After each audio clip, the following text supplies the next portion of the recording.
Ноокаттагы спорттук иш-чара массалык мушташка айланды. Кече 9 майда Ош облустунун Ноокат районунун жаңы Ноокат айыл аймагындагы Сахаба эс алуу жайында массалык мушташ болду. Социалдык баракчаларга тараган видеолордон майрамдык маанайда уюштурулган спорттук иш-чара чоң чырга айланганын көрүүгө болот. Анда күрөшүп жаткан эки балбандын пикир келишпестиги тарапташтардын мушташы менен коштолгон. Ош облустук ички иштер башкармалыгынын басма сөз кызматы мушташ боюнча билдирүү таратты. Анда эки спортчунун ортосунда чыккан чыр каттууга алынып, тергөөгө чейинки текшерүү иштери башталгандыгы айтылган. Текшерүүнүн жүрүшүндө Ноокат районунун Гулистан айыл аймагынын тургуну 1999 жылы туулган жаран жана анын каршылашы экөөнүн тарапташтарынын ортосуна чыр чыккандыгы маалым болгон. Коопсуздукту күчөтүп турган милиция кызматкерлери жеринде түшүндүрүү иштерин жүргүзүп, чогулгандарды таратышкан. Аталган факты боюнча эки тарап арыз жазуудан баш тарткандыгы маалыматта кошумчаланган. Ички иштер министрлиги Ноокаттагы окуя боюнча маалымат берди. Ички иштер министрлиги Ош облусунун Ноокат районунда спорттук иш-чара учурунда болгон окуя тууралуу маалымат берди. Мекеменин басма сөз кызматы 10 майда тараткан кабарда окуя 9 майда жаңы Ноокат айылынын аймагындагы Сахаба эс алуу жайында спорттук таймаш өтүп жаткан учурда болгону, эки спортчу ортосунда пикир келишпестик чыкканы айтылды. Аталган мелдеште көрүүчүлөрдүн саны көп болуп, арасынан ортого чуркап чыккандар болду.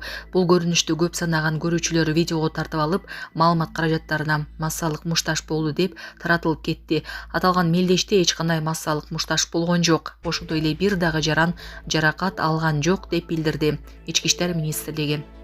Милиция бул фактыны каттоого алып, тергөөгө чейинки текшерүү жүргүзүлүп жатканы маалымдалды.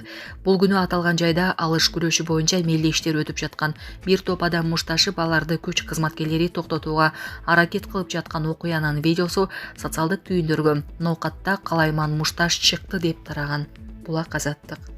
Москва шаарында жашап жана эмгектенесизби? Медициналык кызматтар керек, бирок алар сизге кымбат жана сапатсыз сезилет. Умбем клиникалар тармагы сиздерге өз кызматтарын сунуштайт.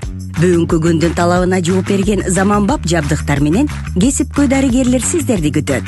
Бизде сиз стоматолог, тиш дарылоонун бардык түрлөрү, уролог, невролог, лор, терапевт, хирург, окулист, педиатр, УЗИ жана башка дарыгерлердин кеңешин алып дарылануу мүмкүнчүлүгү бар.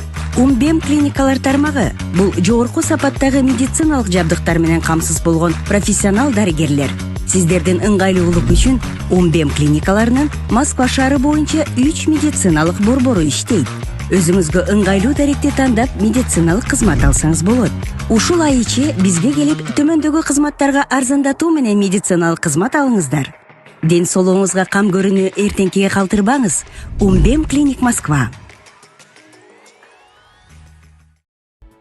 Садыр Жапаровдун жерге жармаштырылган желекти алып жөндөгөнү салган видеосу тарады.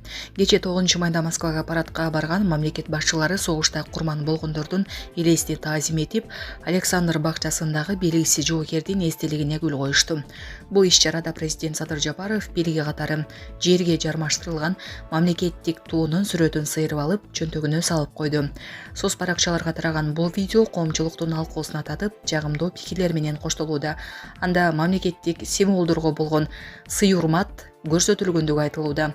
Айта кетсек, президент Садыр Жапаров 8-9 майда Орусияга иш сапар менен барып, Кызыл Аянттагы парадка катышып келди. Пакистан Индияга каршы ири масштабтагы аскердик операциясын баштады. Бүгүн 10 майда эртең менен Пакистан өкмөтү Индияга каршы ири аскердик операция башталганын жарыялады. Бул туурасында чет элдик басылмалар жазышууда. Маалымдалгандай, бул кадам Индиянын соккуларына жооп экендигин билдиришкен. Пакистан армиясынын өкүлү Ахмад Шариф Чаудри бир саат мурун Индияны Пакистандын борбору Исламабадтан 10 чакырымдай алыстыктагы Равалпиндиге жана өлкөнүн аскерий командачылыгынын штаб-квартирасы катары кызмат кылган Нурхан баш болгон өлкөнүн 3 авиабазасына ракеталык чабуулдарды жасады деп айыптаган. Операциянын алкагында Пакистан армиясы Индиядагы бир нече стратегиялык буталарга сокку урууну пландаштырууда. Учурда 25 аскердик объектилерге сокку урулгандыгы айтылды. Эки өлкөнүн тирешинен жалпы 50ге жакын жай тургун каза болгондугу маалыматта кошумчаланган. Фатих 1 ракеталарын учуруу жана Пакистандын куралдуу күчтөрүнүн Индиянын аскердик объектилерин жок кылуу учурундагы кадрлар тарады. Видеону Пакистандын куралдуу күчтөрүнүн кызматтар аралык коомчулук менен байланыштар дирекциясы тараткан. Бишкекте Чолпонбай Төлөбердиев атындагы паркта музей ачылды. Борбор каладагы Чолпонбай Төлөбердиев атындагы паркта музей ачылды. Бул тууралуу медиадан кабарлашты. Ачылышына министрлер кабинетинин төрагасынын орун басары Эдил Байсалов, Мир Айбек Жуншалиев, Советтер Союзунун баатыры Чолпонбай Төлөбердиевдин жакындары жана башка коноктор катышкан. Бизге жаркын жашоону тартуулаган жоокерлердин эрдиги келечек муунга үлгү болуп, аларды патриоттуулукка тарбиялайт деген Бишкектин мэри. Аянты 486 чарчы метрди түзгөн имарат улуу ата мекендик согуштагы жеңиштин 80 жылдыгына карата салынган.